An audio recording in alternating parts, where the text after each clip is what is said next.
مسبيتو قاقي بتعمي عسچوي كمزا تبي نغزا كم دليتا كتولو تطفو تدلي بمهير ممرار شانطو تقليلو ناو حاجر خير كندي غزي زي تدنادنا كساب كندزي اماراتوم مولو معالتي ابصر حزو انتخون غنا كم مستيلفون مقلاس حليفه كل حلا اي ترينيا دخم إلو آب كشنا قلت أم إلو يدقس كم سب آب هولاندي أقات أمي آب حدا وراي تلالي وام صبق ترداد اندمان آب حدر كأتو جيزي وسدون اتفلما جزا ببينو مكو انت نبرقنا ناباين نتقر نفس لزبلتو كابتز مطلو زنبرا كباوي اوترك زبحال كتما هولاند نابر روتردام زمز كوينون كاببينها حدار بحانسا يحايش بزوالو مسرت تأكيبهم نابرا تتحازو ازي كابز مرأو دحري حاد عمز خونزلوم بحاد مسكونو دوغول بحارات بفلايناتا كواتس جمرا انبركزي اس نايقوال ناقر اللوا يزبل عرافيداتس سب ايقرس قدايا كونن كاتسيلا ام نفسا مبول ولا تأتو بفلايك امس فرافولي فقري زلوا عزمالتو ملكايمن إلويو بهيوة زلع نجر تلو دما انجرا مسنكاتيوم كاب انجرا سنكت تبلا طرح نفسخي نبدا جوز انت تبلاك الله ما ارخم ام هلف حالفوا غزان داو علت كنسا بيسا ودي بيسات ازز قال سبدي تمرئي ولاس إلو كمارن بارس تغدده زي حاسب اصل زورو ديوم كم قال إلو او مزبل دما كابز غزا قحيتا كوصاكا كم زخل ورا يبل كندي ما فرارحت بترايام كم ادافتين من كسم او بحات صيرو نيقاتي تمثل بكمزي اب غزا كبزعاتو امت احلفه بدمر اب حدار كلت امت جبره قرب كمان كيطرنفا كله تحايش مبر بحبار مسخنو حدار زخونه نابرا كلبت بيتي زحلف نسب كيما خدما كاب قدمو نسون سرحون سلسخونه عبد كاب يوني وشتو كزاربهم زخل سبات اللون نروح أغزلوك كم شجار حليف كفتح كم تصول أكل نيوسلز أمنا نوشت أوشت كيرو سأزبلم بات حدد ما ولدك أتسالي حدار كبيرو تاكا الكاي زنبر سلزلو حدن ولدو سلزخونن كاي قهم كبل أين نبري زنبر زلوم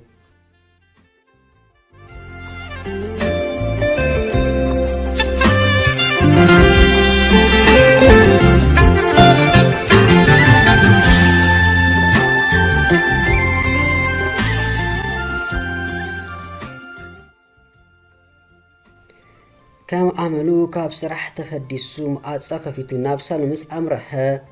كداون تفقد فحيلو سلزرعه شماندا تصوقه ندي سلسته ملقس كفلي زلو غزا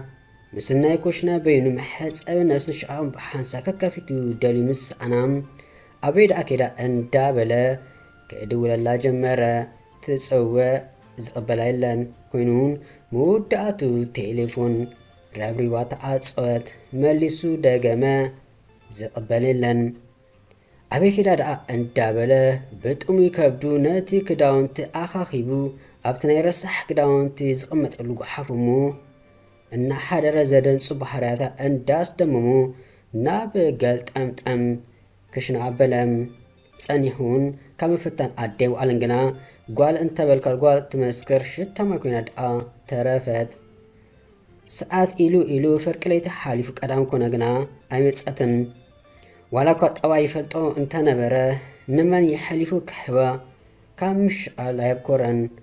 دق آسو قريفو من فتانون أيقارت أن ساعات كلتنا يليت جنا قلت أم أن دابلت لألقى أن ساخرة درقف كف أن داب زحت ما أصو كفيتا نوشت إجازعاته وذ زساتيتو مستنت غز عشاو كقبلخو غيزيات فأن زتخدنتو كداونتي دارغا قراس كينو نتي ناي وشتي كدانا كارئي قربي تعرفو عاف لبا كفاتيوم أبي زبلا أطواتا بريجي دقيفا نزر آود تبعاتي توناو نقوال كوينا أمسيا كاب صغر رأسا كساب صفري إقرات أميتو بأدلو عماررم ነዚኣ ዝተላለኩላ መዓልትስ ከመይ ርግምቲ መዓልትያ እንዳበለ ሰንከልከል ምስ ኣብዝሐት ከም ዝሰሓቦ ክድግፋ ክብል ኢዳ ፀግ ኣቢላትሉ ደኣ ካብ የማን ፀጋም እንዳተጋጨወት ኣብ ሳሎን ኬዳ ተዘርጊሓ ናይ ኢድ ቦርሳ ሰው ኣቢላ ብሕቁኣ ደቀሰት። ኣብ ቅድሚ ሰብኣይ ኮይና እምበር ከምቲ ዝደቀሰቶ ምስቲ ዝተከደነቶ ክዳን ተሓዊስዋ ተቀላሊኣ ሕፍረታ ንሸፈኖ ናይ ውሽጢ ክዳን ኣጉልሁ ይርአ ነበረም። እቲ ገዛ ፋብሪካ መስተ መሲሉ እዩ። ሃንደበት ብደገ ንዝኣቱ ሰብ ኣፊኑ ክቐትሉ ይኽእል እዩ። ኣብ መንጎም ቴሌፎና ድምፂ ኣስመዐት። ድሮ ድቃስ ወሲድዋ ስለ ዝነበረ ኣይሰምዐታን። ካብ ቦርሳኣ ኣውፂኡ ናብቲ ስክሪን ምስ ጠመተ ሽም ወዲ ተባዕታይ ምስ ተዓየ ምስ ዕድሉ እንዳማረረ ከቀበሎ ኣይመረፀን። ጓል ምስ ዝተፈላለየ ኣወዳት ቀፃሊ ከም ትዕልል ይፈልጥ ግና ግደፊ ኢልዋ ምስ ኣብያ እንታይ ነውሪ ኣለውያ ትብል። ንሱ ግና ሓንቲ በዓልቲ ሓዳር ካብ ሰብኣያን ስድራኣን መቕረብ ወፃኢ ምዘርከበ ወዲ ክትዛረ የብላን ክጅመሩ ቁፅሪ ቴሌፎን ክትሕወይ ክትቀበል የብላን ይዝብል። እቲ ምንታይሲ እዚ እምነት ጉዳይ ዘይኮነ ምናልባት ገሊኦም ከጋጊፍ ስለ ዝኽእሉ ዝብል ቀፃሊ መን ሓሲብዎ እዩ ምስ መን ደኣ ክዘናግዓ ትብል። እቶም በዓልቲ ሓዳር ከም ዝኮነት ከይፈለጡ ዝድውልሲ ደሓን እቶም እንዳፈለጡ ዝድውሉ ግና እንታይ ንምርካብ እዩ ካብ ሓዳርኣን ናብ ርኣን ከበኣስዋ ዘርሞ ከትርፏ እንዳበለ ምስ ዕድሉ ካብ ምበኣስ ሓሊፉም ዋላ ሓደ ክብላ ይኩን ክገብራ ይክእልኒ እንተበለኸ ኣይረብሪቡን ድግዲ መን ክሰምዑም ከም ዝሓቦ ጫማኣ ወፃፂኡ የአጋራ ኣማዕራሪው መሸፈኒ ኣምፂ ሸፊንዋ ሕልፍ ኢሉ ናብ መደቀስ ይከዱ ክድቅስ ፈተንም ግና ከምዚ ኢልካ ናብራ ክሳብ መዓሲ እንዳበለ ኣብ ዓብዪ ሓሳብ ወጥሪ ስለ ዝኣተወ ፈፂሙ ክድቅስ ኣይከኣለን። ብምሕር ምሕሳብ ደጋጊሙ ተገላበጠ። ርእሱ ክትኮስ ቁሩብ ተረፉም ክፈትሓዲ ዋላስ እንታይ ኣቕሉ ኣፅበበ። ሓንቲ ጓል ንሰብኣያ ዘይተክብሮ ዘይትግደሰሉ እንታይ ኮይናስ ምስኣ ናይ ምንባር ትርጉሙ እንታይ እዩ? እዛ ጓል ጨርቀይ ከተደርበኛ ወረ መውዳእትኡ ኣብዚ ሓሰብኮ ጉድ ከይተኣትወኒ በዓለይ ዘምፅኣኮ ጉድ እዩ። እንታይ ክገብር ናብ ሓዳር ዘጓይ ነይሩኒ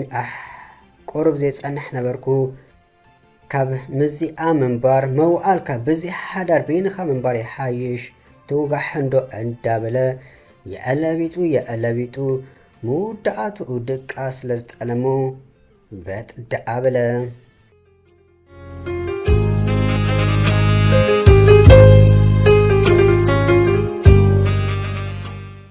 ንፅባሒቱ ቀዲሞ ዝተሰአንስ እዩ። ንሳ ኣብታ ሳሎን ዝደቀሰተ ከማ ኣይላ ነቒፃ ሓዲራ ኣይተበራበረትን። ብደው ቀዊሉ ምስ ጠመታ ፀጉራ ፈቐድኡ ተበታቲኑ እቲ መፀባበቒ ኢላ ዝተለኸየቶ መዓዝኑ ስሒቱ ገለ መሲላ ምስ ተዓዘበ ሰብ ኢለ መርገለ ተመርኤ እንዳበለ ንዓሰርተ ደቓኢቕ ዝኸውን ኣብ ርእሳ ጠጠው ኢሉ ተዓዘባ። ብርቱዕ ድኻም ዝነበራ ትመስል ፈፂማ ክብድብድ ኢልዋ እኳ ክትበራበር ኣይተረኣየትን። መውዳእቱ ግና ተገላቢጣ ክትጸድፍ ክትብል ካብቲ ሳሎን ከም ዝሓቦ ደጊፉ ከም መዓራርያ ክብል ተበራቢራ ጥምት ኣቢላቶ ነቲ መሸፈኒ ስሕብ ኣቢለ መሊሳ ተኣኹሊላ ክትድቀስ ክትብል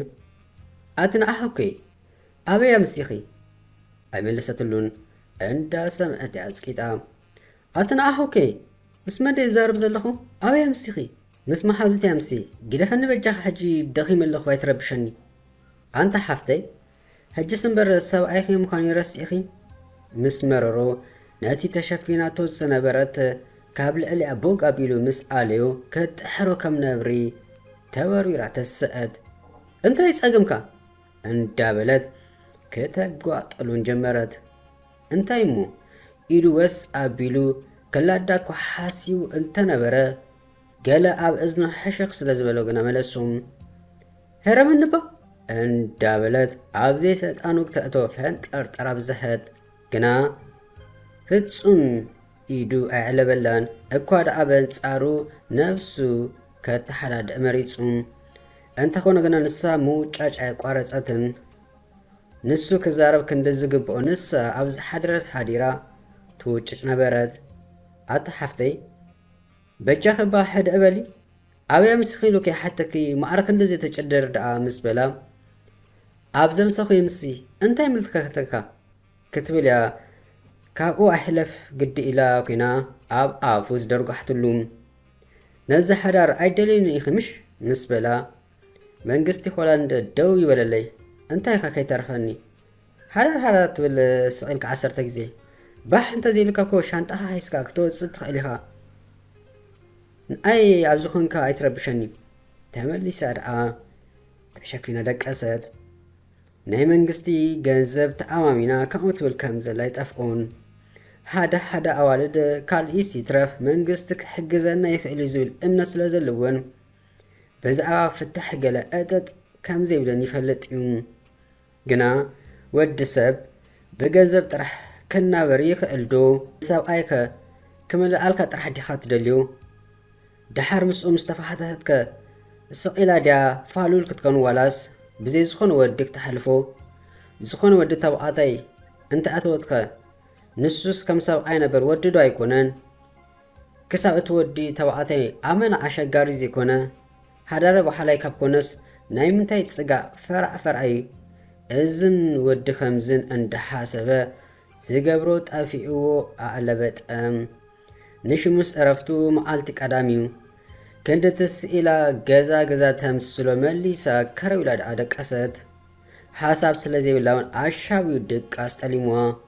كم زحابو وشتو بحرورو حاسسي لقوريسو غزو على إلو عبسالون كوف دحر مبال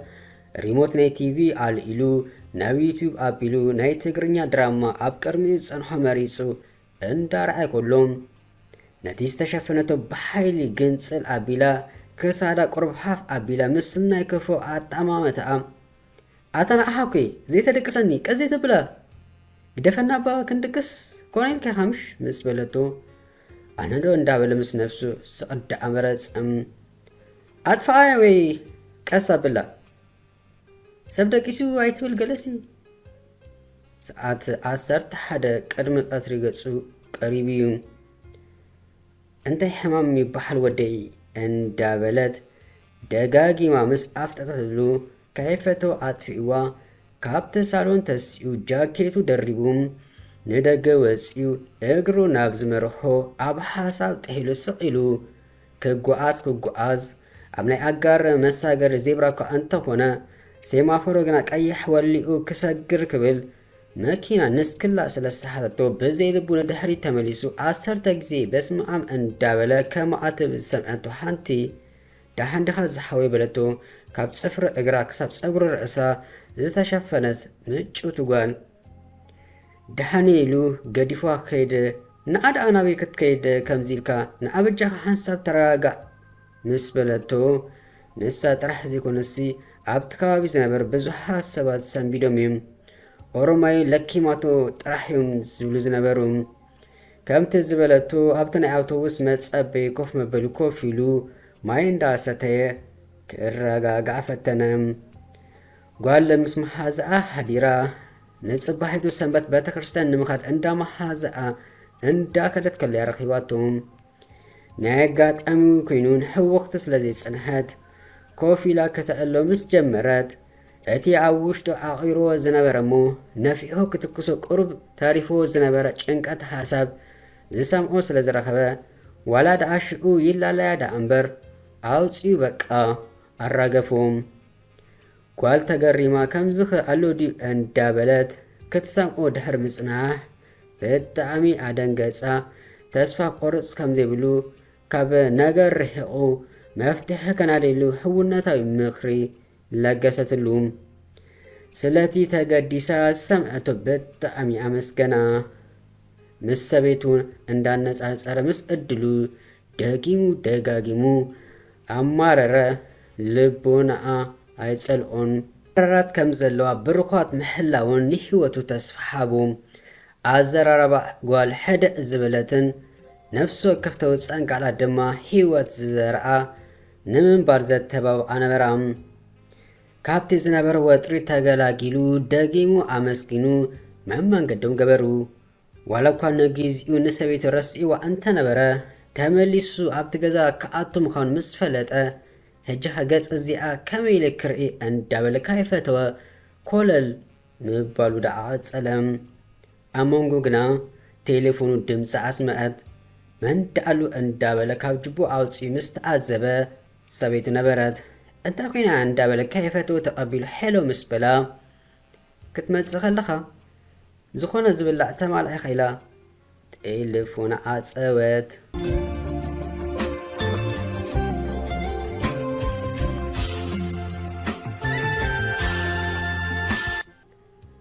ድፍረት ኣለሚድዎ እኳ እንተኾነ ሰብኣይ ካብ ስራሕ ከይኣቶ እሞ ከዓ ኣብ ገዛ እንዳቦ ኣለት ደገ ኣማሲኣ ሰኺራ ንገዝኣ ተመሊሳ ከይኣኽላ እሞ ከዓ ኣራፊዳ ተሲኣ ክንሳ ዝኾነ መግቢ ተማልኣ ክትብል ዋላ ሓደ ክወሓጠሉ ኣይከኣለን ርጉፅ እዩ ሰብኣይን ሰበይትን ካብ ተመርኣዋ ሓደ ኣካል እዩ እዘን ዝብሉ ነገር ከምዚ ይኮነ ይፈለጥ እዩ ነዚኣ ግና መወዳእታ ስለ ዘይብሉ ተወዲእዎ እዩ ሓዳር እንዳተመላልኣኻ እምበር ብሓደ ኢድካ ክተጣቕዓ ከምዘይ ትኽእልን ሓደ ወገን ንኩሉ ክሽፍን ኣይክእልኒ ካብ ኮነ ንሱ ደገው ኢሉ ክመጽእ እንከሎ ገዛ ካብ ወኣለት እቲ ዝግባእ ናይ ገዛ ስራሕ ኣጻፊፋ ንሰብኣያ በፈሸክታ ክትቅበሉ ግዴታ ምዃኑ ክትግንዘብ ይግብኣ ደገ ተካልው ኢሉ ኣብ ገዛ መጺኡ ገልጥምጠም ክብል ንሳ በቲ ምስ ፀፍራ ክትወላወል ምስ ሓዳር ዲኽቁፅር ዋላስ ንምሰል ምንባር ቀጭ መጺኡ ወይ ብሰንካ ክብረቱ ሸይጡ በልእዎ እዩ ሰብኣይ ከም ሰብኣይ ኣብ ገዛ ዘይክበር እንተኾይኑ ነቲ ኣብ ደገ ዝገብሮም ንጥፈታት ጸላዊ እዩ ንፉቕ ሰራሕተኛ ዝነበረ ወዲ ሓንሳ ብሰንካ ዘይኮን ጌጋታት ኣብ ስራሕ ስለ ዝገብር ኣብ ዓይና ስራሕ ትሕስሕት ኢሉ ይኣትዩ ጓል ግና ዝግድሽ ኣይኮነትን ንሱ ምስኣ ይሓሉ ኣይሓሉ ዋላ ጠቕልል እዩ ክድእጥጥ ኣይብላን እዩ ምዝደሌት ተሰብ እያ ስራሕ ምስ ገደወረ ከሎ ከይተረፈ ትዕልል ንሰብኣያ መዓረይ ሽኮር ምባል ገዲፋ ኣብ ፈቐድኡ ንዝተላለየቱን ወይ ዝተላለየዋ ከሙታት ትብል ሕጅስ ሜታ ኣይማልኣለኒ ብምባል ጥርሑ ደኣ ናብ ገዙ ኣበለም ገና ምክፋት ድምፂ መዓጾ ምስ ሰምዐት እያ ተማልኢኻ ዶ ክትብል ኣብ ሳሎን ኩና ተዛረበት ከይመለሰ ጃኬቱ ኣብቲ መንጠልጠሊ ኣንጠልጢሉ ናብ ውሽጢ ሳሎን ብምእታው መፍትሕ ኣብቲ ጣውላ ሰው ኣቢሉ ብምድርባይ ዘፊሉ ኣብቲ ሳሎን ብደው ኮፍ በለም ኢድኢዱ ክትርኢ ጸኒሓ ኣበይ ኣሎ ክትብል እያ ሓቲታቶም ከይመለሰ ቴሌፎኑ ኣውፅኡ ክጠዋወቕ ጀመረ ደጊማ ሓቲታ ውተውን ስቕ ምስ በለ ካብቲ ኮፍ ዝበለትሉ ሳሎን ተሲዓ ነታ ሞባይሉ ካብ ኢዱ ብምምንጣል ናብቲ ነዊሕ ሳሎን ሰንዲኣ ከተጓጠጠሉ ጀመረት ንኡ ዝሓበ ኣቕሊ ንመን ሂቦ እዩ ገሌ ምስባ እንተዝኾኑ ብምሄር ምብስጫው ናይ ኩሉ ጌሮም ኣጋንንቲ ክሳብ ዘረኣይዋ በፀፍዒት መላደድዋ ነይሮም ኣበይ ሞላቶ ስቕ እውን መልሲ ዝበለይ ዝመስል ንሳ ግና ከም ፍሬናኣ ዝተበተኸት መኪና ስቕ ኢላ ብዘይልጓም ኣፋ ዝሃባ ትጨድር ነበረት ምስ መረሮ ግና ኣታሓፍተይ ንሽሙስ ጓል ኣንስተይቲ ኢኺ ኢደን እግርን ፈጣሪ ሂብኩ ከሎሲ እሞኸ ኣስቤዛ ኣብዚ ገዛ መሊኡ እናሓለወ ኣክንደእቱ ኢልኪ ወራይ ከብድኸ ትገብርስ ካብ ደገ ክትእዝዝ ቁርብ ህልና ይብልክ እንዲ ወረ እንታይ ክኾነልኪ ኢኺ ትደልይ ዘለኺ ከንዲ ክበሪ ቁር ንፋስን ኣይትተሓረም ኢለ ዘሓንከኮሲ እዚ ኩሉ በጃክባ ነዚ ቀደምን ሰንበትን ቀሲና ክዕርፈሉ ግደፍኒ ካብ ገዛ ሓሊፎሞ ናበይ ክኸይድ ወረ እንታይ ግበር ኢኺ ትብለኒ ዘለኺ ተወዲኡ እዩ ናይ ምስራሕ ዘይምስራሕ ንስኻ ኣይትናገረኒ ኢኻ ጥራሕ ሕጂውን ከይድካ ኣምፃል ወይ ድማ ድሓን ዘእዝዝከ እንታይ ምሳኻ ዘዛረብ ኣለኒ ምባል ናብ ሞባይላ ብምኻድ ደላ ሰለፍ ደርሖ ኣይትበል ካልእ ምስናይ ስተ ናይ ቤና ጥራሕ ኣዚዛ ተናፊሓ እንዳሕናሕነት ክትፅበ ጀመረት ነቲ ዝኣዘዝትሉ ገንዘብ ቁሩብ ውስኽ ኣቢልካ ነቶም ዝተጸገሙ ስድራኣ እንተተሰደሎም መሓሸ ድሓር እንታይ ኮንካ ዘይተሰደሎም ዶ ገሌላ ካብ ምዝራብካ ምስ ድሓነት እንዳበለ ምስ ነፍሱ ኣብ ዕላል ኩሎም ድሕሪ 15 ደቓይቕ ይኸውን ዝኣዘዘቶ መግቢ ሒዙ ደበኽ ብምባል መዓፁ ጨራበለም ተቀበሎ ዝዓይነቱ እንታጠመተኳ ሓሲዋ ድዩስ ምስ በላ ኮርናፍናፍ እንዳበለት ኪዳ ተቀቢላ ቲፕሂባ ኣፋንያ መኣጿ ኣጽያ ኣብቲ ሳሎን ኪዳ ከምዛ ተኣሲሩ ዝቐነየ ከልቢ ሙስተፈትሐ ሃርጎምጎም እንዳበለት ምብላ ተተሓዘቱም ንቀደም ከሆነ ይበለቱን ኣመንጉ ግና ትማሊ ኣብያ ምስኺ ኢለኪ ኣይመለስክለይ ምስ በላ ነገር ዲሓደ ሊኻን ምስ መሓዙተይ ክዘናጋ ኣምሲ ምስ በለቶ ሃራይ ተዘናጋ ይኸይንመልሙ መንዮም በዓል ተሓዳር ክንስክለይቲ ምድሪ ዝደውልኪ ምስ በላ ተገልቢጣ ንምንታይ ቴሌፎን ሂስከያ ብምባል ዝገደደ እምባ ገሯ በገሰት ኣብ ሓዳር ከም ዘላ ዝረስአት እያ ትመስል እዚ ስቕኢልካ ናይ መስተ ፋብሪካ መሲልካ ምምፃእ እንተትገድፍዮ ፅቡቕ እዩ ኣነ ሓዳረይ ክብረተይ ከም ባል ሓሊፈ ዋላ ሓደ ሕማቕ ዝበደልኩ ነገር ከምዘየለ ኣጸቢ ክትፈልጥ ኢኺ ምሕንቃቐይ ከም ዕሽነት ድኽመት እንተቆፂርክዮ ፅባሕ ንግኹ ተማሓሊልከ ከማን ከማይ ዝኣመሰለ ሰብ ፈፂምኪ ኣይክትረክብን ኢኺ ልዕሊ ዓቐን ተፃዊረኪ ትፈታተንን ኣለኺ ኣነ ማኣዳ ወለደይ ከኸብር ኢለ እምበር ምሳኻ ኣብዚ ዘዳርቕ ዘበኣስ ዘጨቃጭቕ ነገር የብልን ሓዳር ባሕ እንተዘይልኪ መመንገድና ንግበር መሽኡ ድላይ ክትኮኒ ክሳብ ምሳይ ዘለኺ ግና ምስ ማንም ፈቐዱ ክትዘሪ ኣይፍቅድን ሰቒልኪ ድማ ኣብ ሕርፈር ኣይትበሊ ሕጊ ሆላንድ ተኣማሚንኪ ጠራኣር ኣይተብፅሒ ካብዚ ሓዳር ዝረኸብክዎ ጭንቀት ውርደት እንተዘይኮይኑ ዋላ ሓደ ኣይከሰብኩሉን ምእንቲ ርሱ ናይ ወለድና ካብ ኮነ ዕዳ ቀለለ ተወዲኡ ምስ ተዛረባ ኣተሓወይ ጻዕዳይ ጽናሕካ መኣስ ገዲዳ ኣሲረ ኮፍ ኣቢለካ ክትከየድ እንተደሊኻ ክትከየድ ትኽእል ኢኻ ኣውሪዱለይ ዶ እንዳበለት ውራይ ከብዳ ምግባር ደኣ ቐጸለት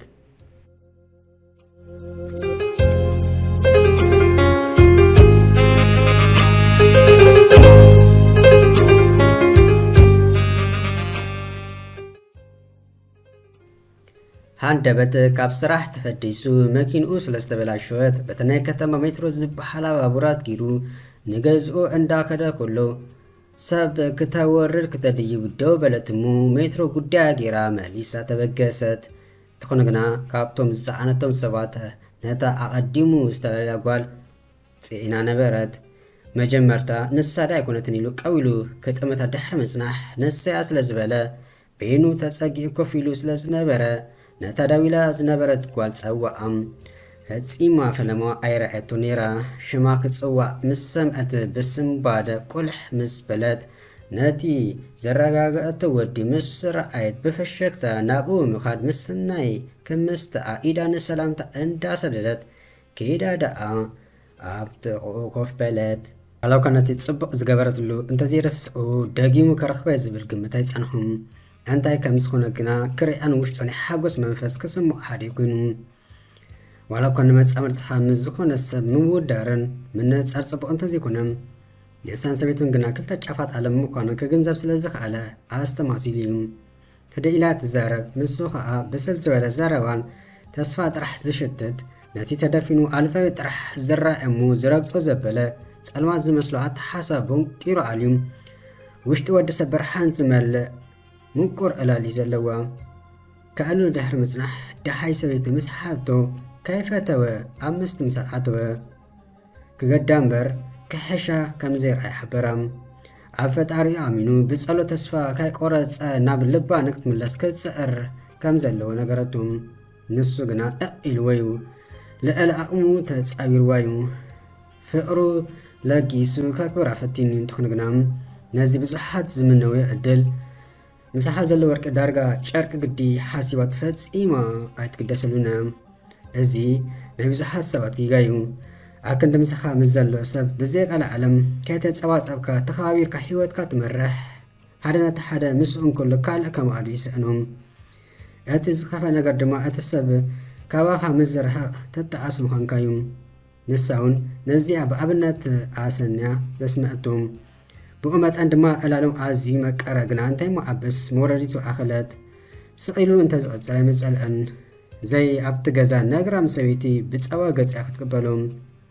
ሓደ ሓደ ሰብኡት ፈቲማ ኣይኮኑን ደገ ዘምስዩ ወረና ሓንሳብ ደገ ዝሓድሩ ከም በዓል ሰበይቱ ምስ ዘጋጥሞም እዩ ሰብኣይ ኣብ ስራሕ ድኸሙ ኢሉ ኣብ ገዝኡ ቀሳነት ይዝደሊ እሞ ክገድፈክ እምበር ምስ በላ ኣብዚ ደሓ ክትወርድ ክትብል ሓተትዶ እዋ ኢልዋ ካብቲ ተጸጊ ኮፍ ኢሉ ዝነበረ ብድድ ኢሉ ሓለፋ ምውደው ድሕሪ ምባል ብዝኾነ ኣዝኺ ጥዒት ሰብኺ ኣብዘን ዘይጠቕማ ደቓይቀ ከመይ ፈኺሱ እንመስለክ እሞ ቻው ክብላ ሓሲቡ እኳ እንተነበረ ደጊምና ካብ ተራኽብና ቁፅራ ኸዚ ሓታ ብምባል እሞ ቅድሚ ሙራደይ ቁፅሪ ቴሌፎን ክዶ ምስ ሓብክኒ ካብ ለባመ ሃፍትና ገለ ምኽሪ ምስ ንደሊ ክንወስድ ምስ በላ ትሐሾዳ ኢላ ሃበቶ ቁፅሪ ቴሌፎና ሂዙ ተፋኒዋ ወሪዱ ንገዝኡ ደኣ በለም ቁፅሪ ካብ ዝወሰደላ ኣብ ሰሙና ነታ ብርክቲ ጓል ደወለላ እቲ መጀመርታ እኳ ኣዘከረቶ ነይራ ድሓር ግና ምስ ኣዘከራ ብፅቡቕ ተቐቢላ ጣጥዑሙ ደኣ የዕለለቱ ብቁመተን ድማ በዚ ብሰበይቱ ዝተናወፀ ርእሱ ፍኹስ በሉ ብዛዕባ ስራሕ ሂወት ዘለዎ ነገር ኮታስ ይዕልሉ ጓል ኣይተመርዐትን ሓዳር የብላን ንሳን ትምሕርታን እዮም ካብኡ ሓሊፋ ከዓ ንቤተ ክርስቲያን ትመላለስ ኣብ ሆላንድ ክትኣቱ ኮላ ትሕተ ዕድሜያ ነይራ ምስ ግዜ ግና ልዕሊ ዕድመ ኮይናስ ንዓይኒ ወዲ ተባዕተ ተወናውን ብስልቲ ምቾቱ ጓል ኮይና እያ እቲ ፈለማ ካብ ንእሽተይ ምንባራ መጣ ናብዝን ናብትን ክትብል ኣይተረኣየትን ሳላ ከምኡ ኢላ ዝኸደት ድማ ኣብ ሂወታት ፀገም ዝበሃል ኣጓኒፍዋ ኣይፈለጥን ንመርኣ ገለ ዝሓትዋ ሰባቱን ሽሕሚትን እዮም ትኾነ ግና ክትሕወኽ ስለ ዘደለየት ነፃ ኮይና ሂወታ ትመርሕ ዘላ ከምዚ ናተይ ሓዳር እንተኮይኑስ ይትረፈክ ምስ በላ ኣብ መንጎ ድሓን ኣብ ከምኡ መደምደምታ ክንበፅሕ እኳ ኣይንኽእለን እንዲና ግና ፈጣሪ ነቲ ናተይ ዝበሎ ልቦንኡ ክንዲ ስፍሓት ሰማይ ገይሩ ይሓበኒ ምስ በለት ይፍጠረልኪ ንኣኺ ዝረኸበ ዕድለኛ በዲኡን በብኡን ዝተመርኣ ጥራሕ እዩ ብምባል ክዕላት ፀኒሑ ተፋንዋ ሰበይቱ ደገ ፀኒሓ ድሮ መዓፀ ከፊታ ክትዓቱ ኣቕለበላ ነይሩ ምስ መን ደኣ ክትዛረብ ፀኒሕካ በለቱ ጫፍ ዘረባ ሒዛ ምስ ኣብ ፅርግያ ዝተላለኽዋ ጓል ካብኡ ግዲ ኣይትሕለፍ ኢልዋ ኣብ ኣፍሓ ደኣ ደርጉሓላ ዝላገ ዘሎ ይመሲልዋ ነገረና እንዶ ግዳ ምስ መን ኢኻ ክትዛረብ ፀኒሕካ ምሽ ነጊረኪ ኣብ ፅርግያ ምስ ዝተላለኽዋ ጓል ናብ ልባህ ዲኻ ምስ በለት እወ ስለ ዝበላ ሕርቃና ቦሎፎን ቦንቂሩ ክወፅእ ግዜ ኣትፈአን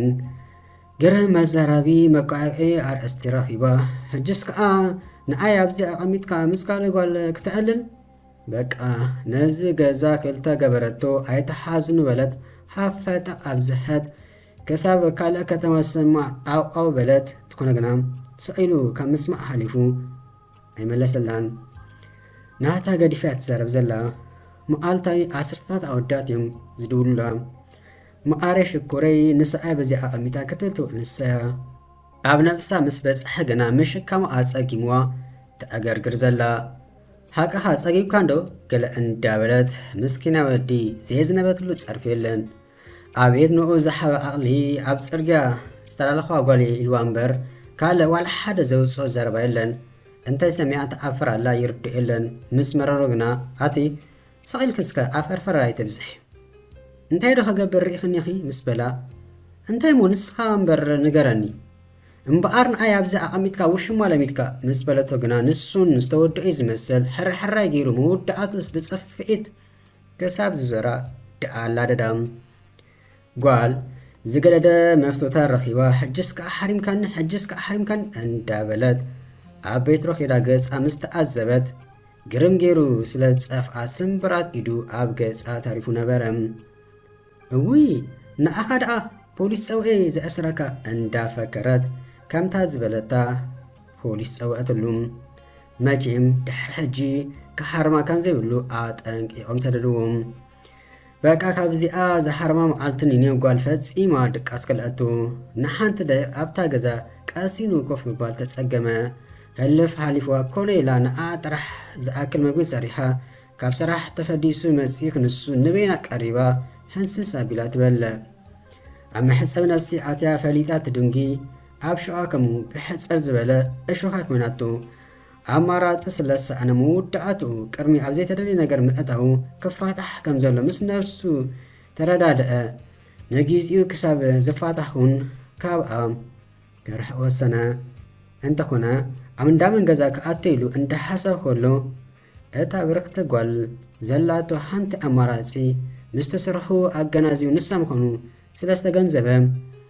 ንኣዚሓታኸ ኣብ ዝብል መደምደምታ በጽሐ።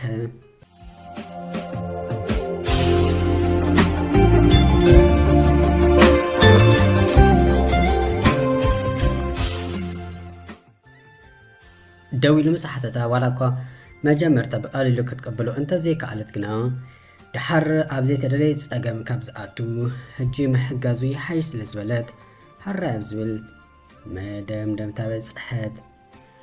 ምክንያት ኣይኮኑን ምባለውን ትሕግዝ እንዳመሰላ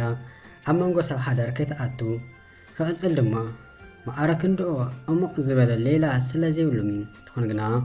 ኩሉ ሙሉ ኣገናዚባ ንግዚኡ እዩ ኢላ ስለ ዝሓሰበት ሓራይ ዝበለቶም ሻንጥኡ ጠቕሊሉ ክወፅእ እንዳረኣየት ናይ ኸይላ ከማን ኣይተገደሰትሉን። ካብ ሰብኣያ ኣብ ቲቪ ትሪኣ ዝነበረት ድራማያ ኣገዲሳታ ይግፋሓል ክበሊ ከይደልኪ እዚ ምሽ ድሌትኪ ናተይ ናትክን ጉዳይ ኣብዚ ኣብቂ እዩ ወዲእና ኣለና ግና ሰብ ክትኮን ይፈትኒ ከም ጓል ኣንስተይቲ መጠን ነጠፍተፍ በሊ ገዛ እንዳወዓልኪ ስቒልኪ ምስ ነብስኺ ምውልዋል ጥራሕ ዋጋ የብሉን። ኣክብሮትን ፍቕሪ ዝበሃል ነገር ኣሎ። ኣነ ዝከኣልኒ ነዚ ሓዳር ከድሕን ተጸሜ ኩሉ ኣሎ ዝበሃል ፍቕሪ ሓሊቱን ካይበቀኩ ይበቂ። ኣነ ይቐስን ይዕርፍ እምበር ከባኺ ብምፍላይ ዝኸስሮ ነገር የብለይን።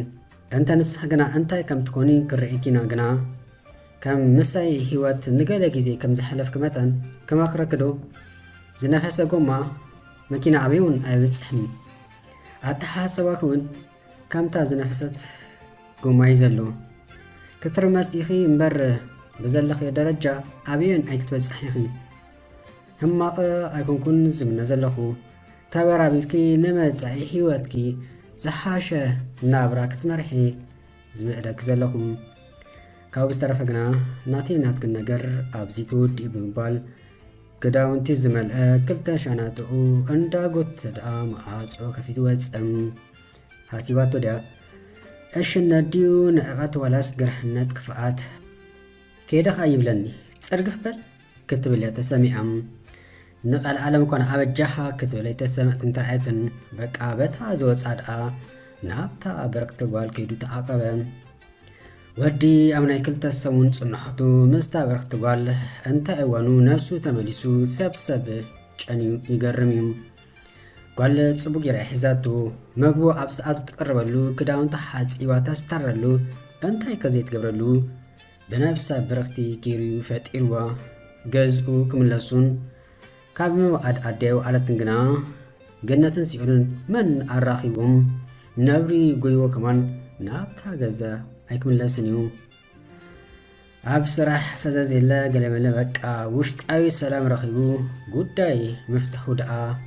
ክገብር ጀመረም። ንስድርኡን ነጊሮም እዩ መጀመርታ እኳ ተቆጢዖም እንተነበሩ ትኾነ ግና ዘሕለፎ ህይወት ዋላ ሓደ እኳ ክሓብአ ስለ ዝነገሮም ተቐቢሎም እዮም።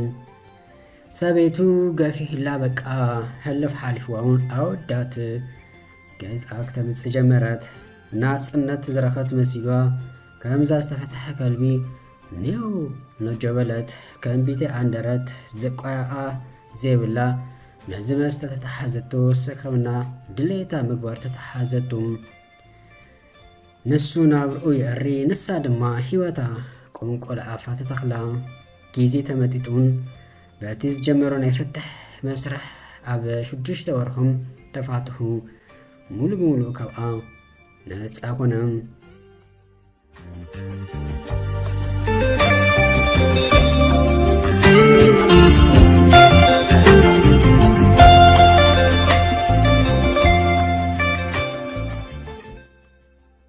እንተኾነ ግና ምልማል ዘምጽኦ እታ በረክቲ ጓል ከተፍቅሮ ተገደደት። ፍቅሪ እንተተባሃለ ከዓ ተራ ፍቅሪ ኣይነበረን ኣዝዩ ስጡን ፍቅሪ ከዓ እምበር ሓቂ ዘረባ ንሱን ገዝኡ ደልዩ ኣብ ምውፃእ ከለዩ ኩነታታ ከስተብሕል ዝጀመረን ከም ዝፈትወቶ ከረጋግጽ ካኣለ ክንዲ ዝኾነውን ኣውሪዱ ኣደይቡ እዚኣ ዝኣመሰለት በዓልቲ ልቦና በዓል ኣብ እግራን ብኢዳን መፅያት ንከላ ካብ ኣፍቃራትን ምስ ኣሓዳር ዘይግብር ኣብ ዝብል መደምደምታ በፂሑ ምስ ሓትታ ጓል ኣብ ልባ ዝጸንሐ ዝኣመነትሉ ነገር ስለ ዝነበረ ብተሓጎስ ደኣም ተቐበለቱም። ፍቕሪ ከምኡ እዩ እንታይ ዘይገብር ሓንደበት ሒዙ ሓንደበት ከዓ ኣብዚ ሓሳብ ከይቦታ እተወከ ምስ ኣዚ ኩሉ ንኸባቢ 6 ኣዋርሕ ተቐሚጡ ጠምቀምቀም ክብል ብጌጋ ይተረኣይን ልዕሊ ማንም ዘገረማ ነገር እንተሎ ንስዩ ኣብ ልዕሊኡ እምነት ይሕዲራ ተዳሪሩ ቅሩብ ይዕሊሉ ሰራሕ ኢሉ ዝድቅስ ንጉሕ ከዓ ዘዳለወትሉ ቁርሱ በሊኡ ዝቋፀረትሉ ምሳሕ ሒዙ ዝከይድ ዝነበረ ኩሉ ነገር ንፅቡካ ይክበሃል ሓቂሙ ካብ እሾክ ቦንቂሩ ኣውፂኡ ኣብ ሰቲ ኮፍ ኣቢልዎ ወግሐ ፀብሐ ቆይቂ ንዕቐት ዝተመልኦ ዝነበረ ህይወት ሰላም ረኺቡ በቃ ውፈይ ተመስገን ኣምላኽ በለም። ብአንጻሩ ግና ሰበይቱ ነበር ከም ክኦሶ እግሪ እቲ ሓደ ከቓልኣ እቲ ሓደ ከላ ገኣ ኣብዝን ኣብትን ክትብል መውዳእቱ ኣብኡ እኳ ብወግኢ ዘይትፈልጦ ጥንሲ ደኣ ሕዘት ጥንስቲኺ ኣብ ዝተባሃለትሉ ሰዓት የማን ፀጋም ቀባሕ ኮነ ነመን ከም ተፀግዓሉን ሕርብቶላ እምበርከ ፋሉል ኮይና ምስ ክንደይ ኣወዳት ትድቅስ ከም ዝነበረት ነሳን ትድቅሰሉ ዝነበረት ኣራት ጥርሕዮም ዝምስክሮ ዝፈልጥዎም ብጭንቀት ዝኣክል ሰዓሪት ፀረያ ከላ ኣብ መንገዲ ምስ ሰቃያ ነበር ተራኸበት ካብዚ ሪኣ ክንደይ ገይሩ ነይሩ ብጣዕሙን ተገረመ ሰንበደ ደንገጸላ ከምሉል ዘንፀባረቕ ወዲ ኣብ ቅድሚኣ ተገቲሩ ደፊራ ክትጥምቶ ይካልኣትን ጽፈት ክዳውንቱ ነፍሱ ርያ ምስ ነፍሳ ኣረኣያ ናይ ተኣሳስሚ ድሮ ክስምዓ ጀሚሩ ዝኾነቶ ምስ ሓተታ ሓበረቱ ብድሕሪኡ ከምዘይተኣማ ሕልኽ ሒዝዋ ኣብ ውሽጣ ጌራቶ እምበር ክምለሳ ከተሓቶ ክንደይ ግዜ ነክፈረክ ከም ዝበለት ክሓብአት የዕለለቱ ኣብኡ ዘይትፈልጦ ጥንስቲ ምዃኑ ነገረቱ እዚ ከም ዝመፅእ ዝስሕት ኣይኮነን ድሕሪ ማይ ናብ በኣቲ ነገሩ ሕጂ እንትርፎ ክድንግጸላ እንተዚ ኮይኑ ሰበይቲ ኢሉ ክመልሳ ኣይኮነን ትኾነ ግና ማዕረኽ እንድኡ ተበላሸ ምርኣይ ብጣዕሚ ሕዘነቱ ጓል ከምቲ ዘየለ በቃ ተበላሸያ እቶም ምስኣ ዘሉ ዝነበሩ ኣወዳት ጥንስቲ ምዃና ምስ ፈለጡ ድሮ ርሒቖም እዮም ሕጂ ክትፅግዖ ትኽእል ሰብ ኣብ ጎኒ የብላን ወራእ እውን ኣብ ኩሉ ሰብ ዳርጋ በፂሑ ካብ ኮነ ጭንቀት ጥራሕ ምስኣ ተሪፉ ዘሎ ክድውለላ ምዃኑ ሓቢሩ ተፋንዋም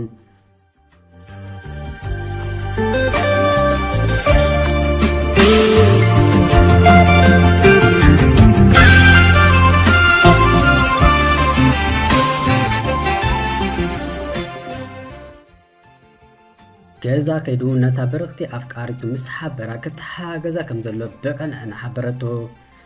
ሓራ ኢሉኳ ክሕግዛ እንተፈተነ ጓል ግና ክትርሕቆ መሪፃ እምበርከ ንኦ ኣብ ዝረኣየትሉ እቲ ዝሓሌላ ዘኽብራ ዝነበረ ስለ ዝረኣያ መመሊስ ኣብ ተኣሰኣትያ ስለ ትቃፀል ካብ ክሕግዛ ክርሕቆያ ወሲና ዋላ ኣፍቃሪቱ ክትሕግዛውን እንተበለት በቃ ኣይደለይትን